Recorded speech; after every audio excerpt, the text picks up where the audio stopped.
Hey, on se rejoint aujourd'hui pour une nouvelle vidéo de test avec aujourd'hui un smartphone. Alors c'est pas un smartphone qui sera pour tout le monde, un smartphone qui coûte 1600 euros. Alors ce Oppo Fan N3, c'est un smartphone qui sortira pas en France.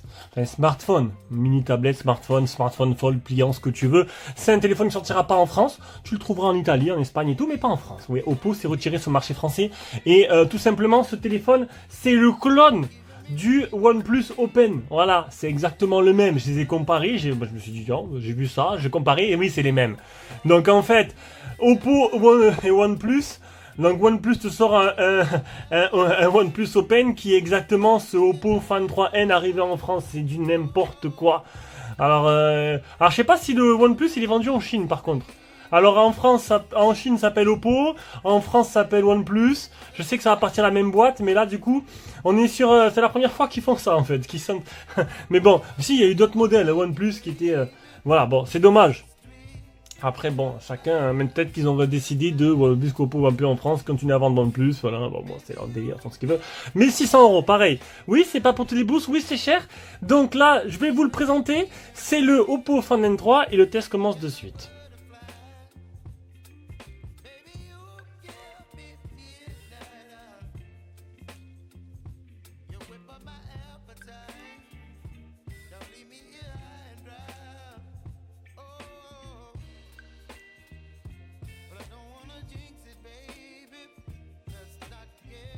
Donc c'est un téléphone pliable.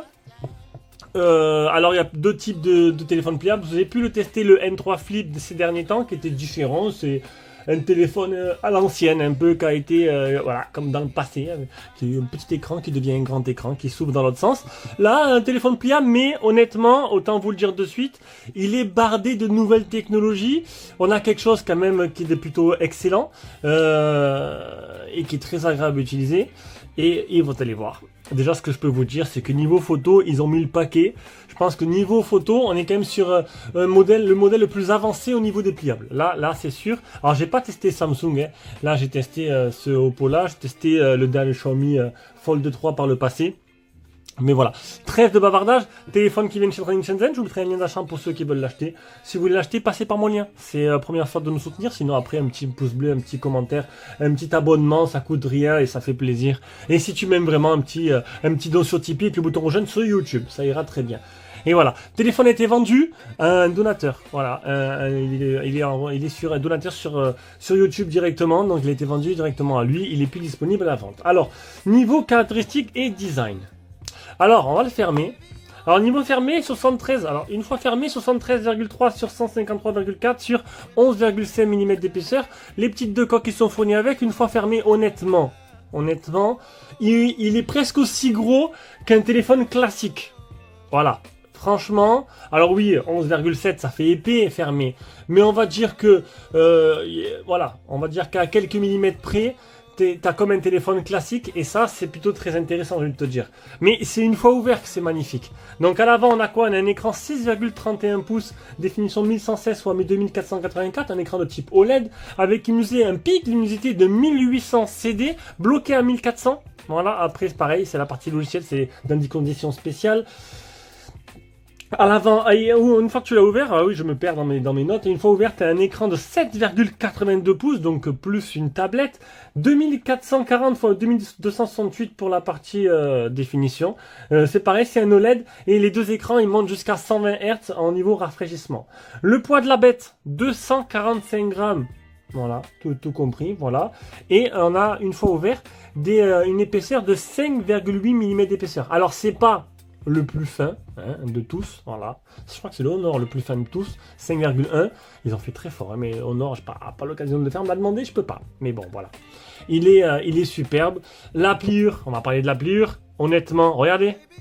Elle se voit quasiment pas. C'est quasiment invisible. Ils ont réussi à faire un truc exceptionnel. Sur le Fold, elle se voyait un peu. Mais là, alors là, si ça se voit un peu, peut-être un peu là, mais vraiment, il faut regarder. La pliure, c'est le modèle où la pliure se voit le moins possible de tout ce que j'ai fait. Voilà, on arrive à quelque chose de vraiment plat, et ça, c'est superbe. Franchement, c'est superbe. Alors, il existe trois couleurs. Le modèle noir, modèle or, modèle vert. Là, un modèle noir avec une sorte de cuir par-dessus, plutôt joli. Hein. Franchement, il est magnifique ce téléphone. Franchement, et c'est un pur bijou. Voilà, il faut pouvoir se le payer après. C'est pas donné à tout le monde. Hein. Non, je le garderai pas. Dans ce tiroir SIM, on a une double nano SIM, un type C, 4 haut-parleurs, 2 en haut, 2 en bas, certifié Dolby Atmos. Vous allez voir que le son, il est splendide. Sur le côté gauche, on va y retrouver quelque chose qui vient de chez OnePlus. Le petit curseur là, en 3 positions. Alors, silencieux, vibreur ou sonnerie. Voilà. Ne cherchez pas. Alors, j'ai cherché ici. Je cherche mon autre en silencieux. C'est où pour les modifier? Mais en fait, non, c'est directement là. Franchement, donc ça vient de chez OnePlus et j'adore ça. C'est plutôt pratique. Donc, c'est pas logiciel, c'est matériel, mais plutôt intéressant. Voilà. Sur le côté, hop, on va le fermer. Le côté droit, tu auras le bouton Power qui fait office de capteur d'empreinte. Voilà, hop, voilà. Double tap. Voilà, nickel. Et le bouton volume plus moins. À l'arrière, tu auras le bloc photo, il y ressort. Alors le bloc photo, il est énorme. Hein. Oui, il y en a qui vont me dire il est énorme. Mais bon, tu as le dernier capteur 48 mégapixels de chez Sony, le Litia T808 avec une ouverture d'1.7. Tu as un grand angle macro 48 mégapixels Sony IMX580 ouverture 2.2. Un téléobjectif 64 mégapixels Omnivision OV64B ouverture 2.6 et un zoom optique x3. Et en selfie, tu as 2 selfies, donc de 32 mégapixels Omnivision OV32C. Donc tu en as un à l'intérieur et à l'extérieur avec bien sûr la reconnaissance faciale comme tu as pu voir de suite. Reconnaissance faciale qui marche plutôt correctement, nickel. Voilà. Le tout est animé par le 8. Alors le Snap 8 génération 2. C'est le Snap de génération précédente. Alors là, je te fais un test d'un téléphone avec un Snap de génération précédente à 1600 €. Alors il aurait les générations 3, ça aurait été monté la facture. Alors c'est en fin de vie, mais du coup il est super bien optimisé là-dessus, il n'y a pas de problème, avec un Adreno 740 pour la partie graphique, 2 versions 12 de 512 et 16 1 Tera. Alors c'est un téléphone qui est chinois. Ok, donc chinois, avec le français, les Oppo chinois ont le français d'origine sans bidouillage. Ils ont le Play Store aussi, bon ça faut le rajouter soi-même, hein. Très simple à mettre. Et il est full 4G, full 5G. Tu n'auras aucun problème de bande. Voilà, 100% compatible 4G, 5G. Même si vraiment, honnêtement, même s'il manque une bande ou deux, tu n'auras pas de problème non plus. Wi-Fi 6, Bluetooth 5.3, batterie 4805 mAh et recharge 67 watts. Voilà, on a beaucoup parlé, on va passer à la suite. Allez, on passe rapidement à l'écran. Donc un écran, j'ai baissé à fond, un écran extérieur qui, honnêtement, tu peux tout faire avec. Hein. Tu l'utilises, honnêtement, je ne l'ai pas souvent ouvert. En fait, je l'ai ouvert quand je me posais tranquille, que je voulais aller faire mon Facebook, mon G-Lapse, que je voulais jouer un petit peu. Mais sinon, la plupart du temps, il était fermé. Voilà, je l'ai ouvert vraiment quand je t'ai posé. Mais tu peux tout faire en fait une fois fermé. Les écrans, ils sont magnifiques. L'écran intérieur, honnêtement, il est... Je dis honnêtement 10 fois comme si j'étais pas honnête d'habitude. Il est magnifique. Arrête. J'ai un moucheron qui me passe devant là. Il a décidé de venir m'embêter pendant la vidéo. Non, il est superbe. L'écran, il est magnifique, il est superbe. Et j'ai pu lire, voilà, les sources c'est FR Android parce que je l'ai vu dessus, que l'écran, il avait un nouveau revêtement qui permettrait de réparer les rayures lui-même sur le temps. Enfin, se réparer lui-même par rapport à d'autres écrans de nouvelles technologies qui permettraient de les rayures légères de s'effacer et tout seul de se auto-réparer, auto-générer. Alors, allez savoir, je ne me suis pas amusé à le rayer, ça c'est sûr. Mais il est superbe. Il est superbe. Je vais monter un peu. Il est superbe. C'est superbe à utiliser. Il n'y a rien à dire là-dessus. Allez, on passe à la partie logicielle. Donc, partie logicielle, c'est Oppo, c'est ColorOS. Alors, il n'y a pas encore la version 14 de ColorOS. On est encore sur une version 13. La version 14 commence à arriver petit à petit. Là, je vais regarder en cas où, si on ne sait jamais. Donc là, version à jour, tu auras peut-être une version bêta disponible. Elle commence à se développer, donc la version 14 arrive. Et un peu comme HyperOS, ça va modifier un peu le système. Voilà, tous ils essaient de renouveler un peu leur OS. Mais bon, on verra bien ce que ça donne. Là, pour l'instant, une version 13, c'est super fluide, c'est super bien optimisé. Et en cas, je vais vous montrer un peu directement ce qu'on peut faire directement avec cet écran. Eh ben, l'écran interne, en fait, parce que c'est un peu ce qu'on demande. Bon, déjà, voilà. Tu ouvres, tu l'utilises l'écran, hop, non, là, je sais plus sur quoi j'étais, sur G-Lapse, tu es sur l'écran externe, tac, tu l'ouvres, tu vas retrouver directement la suite sur l'écran interne, là où tu t'es arrêté. Bon, ça, c'est classique. Ensuite, tu peux y retrouver en bas la barre. Regardez, il n'y a pas un plein écran, ils ont directement mis la barre de raccourci, donc tu as envie d'ouvrir l'appareil photo.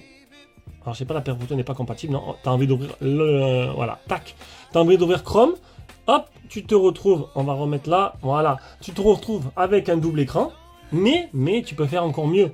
On va ouvrir quoi? Il faut que j'ouvre un truc qui me dérange pas trop. Voilà, 3. Voilà, regardez. Je suis sur 3 applications. Et je peux faire les 3 en même temps. Voilà. Et si tu veux encore mieux, enfin 3 en même temps. Là, tu peux faire les 3 en même temps. C'est pas pratique, c'est plutôt sympa. Voilà. Histoire d'avoir 3 applications en même temps.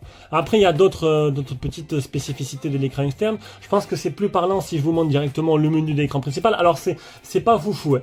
Bon, la barre des tâches qui te permet de basculer rapidement d'une application à une autre. L'écran scindé, les fenêtres flexibles, Flatform for Space.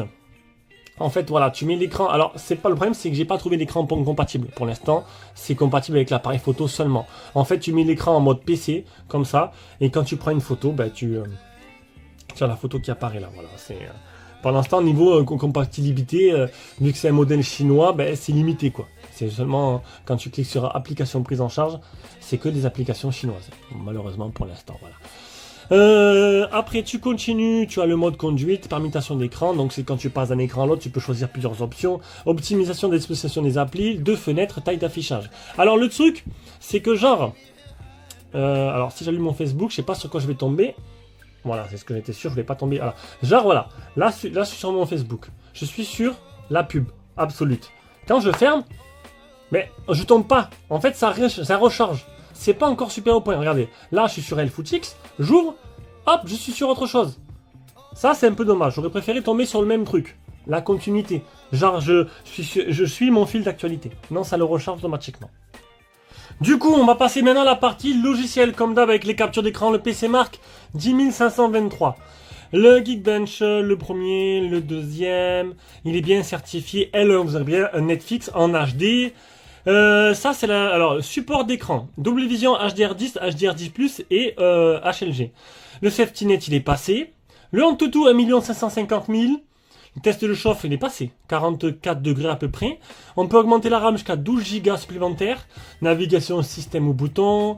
Alors accessibilité, remplissage automatique, boucle d'assistance, ça c'est tout réservé au marché chinois. Gestes et mouvements, donc double tap, etc. Mode une main, capture d'écran vidéo, retouche d'écran vidéo, le OTG, l'espace enfant, barre latérale intelligente, le clonage d'applications. Alors c'est réservé une partie d'application, il n'y a pas tout. Hein. L'audio spatial, alors franchement le son, il est magnifique. Il est superbe. Le Dolby Atmos, le réglage du mode sombre avec un réglage avancé du mode sombre, voilà. Mode couleur d'écran naturel vif ou pro. Oh, je suis allé trop vite. Fréquence d'image, alors ou élevé standard, donc ou 60 ou 120 ou automatique. Le mode d'écran d'accueil tiroir ou standard, donc iPhone ou Android. Fond d'écran, donc là on peut modifier les icônes, etc. C'est voilà, une boutique de thème. Barre des tâches, écran scindé, fenêtre flexible, mode conduite. Ça c'est l'écran principal que je vous ai montré tout à l'heure. On arrive à l'autonomie. Donc, sur une journée de 13 heures, avec 3h22 d'écran allumé et 1 minute d'appel, j'ai utilisé 51%. Ça te permettra de faire un petit avis, voilà, puisque j'utilise tous mes téléphones plusieurs jours en téléphone personnel. Voilà ce que ça m'a donné pour une journée normale, type. Et le GPS, 55 satellites fixés sur 73, 3 mètres de marge. Voilà pour la partie logicielle. Partie photo. Partie photo. Alors, on va regarder le logiciel photo pour commencer. Alors, tu as un mode pro, un mode vidéo qui va te permettre de filmer jusqu'en, hop, 4K 60 fps. Je remets, hop, ici. Un mode photo. Bon, tu peux modifier, bien sûr, la disposition, etc. Un mode portrait. Et un mode plus. Nuit, haute résolution, panoramique, film, ralenti, pause longue, dual video view, timelapse, stickers, photo d'identité, scan texte et Xpan. Donc maintenant, comme d'habitude, alors ça va zoomer un peu, c'est pas ce que je voulais. Comme d'habitude, tu vas avoir toutes les photos et vidéos directement et aussi dans un lien Google Drive que tu auras dans la description de cette vidéo si tu as envie de regarder tout simplement les photos sur plein écran sur ta télé ou autre part d'autre. Allez, on revient de suite avec le bilan.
Allez, on se rejoint avec cet appareil photo frontal pour faire un petit bilan sur la partie photo de ce téléphone.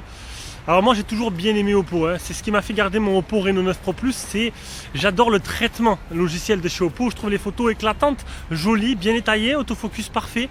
Franchement, j'ai rien à dire. Tout est bien dans cet appareil photo niveau photo. Peut-être le mode nuit. Alors les modes nuit on est loin, hein, d'il y a 1 an et demi, 2 ans en arrière où la course c'était de voir en plein jour. Là les zones sombres sont à peine un peu plus éclairées. Quand il fait nuit totale on y voit beaucoup mieux, hein, c'est sûr. Alors c'est un peu en dessous de ce que j'ai pu avoir avec le 14 Pro dernièrement, que j'ai gardé en téléphone perso. D'ailleurs j'ai gardé en téléphone perso mon 14 Pro plus mon Oppo Reno 9 Pro Plus parce que je ne peux pas m'en séparer. Franchement, traitement photo, j'aime beaucoup. Et puis c'est avec ça que je filme. Donc voilà, rien à dire, c'est du tout bon et ça me plaît. On va écouter un peu la partie sonore. Je peux vous dire que c'est du lourd, c'est vraiment exceptionnel. Même ma chérie m'a dit, oh il a un son celui-là, et ouais.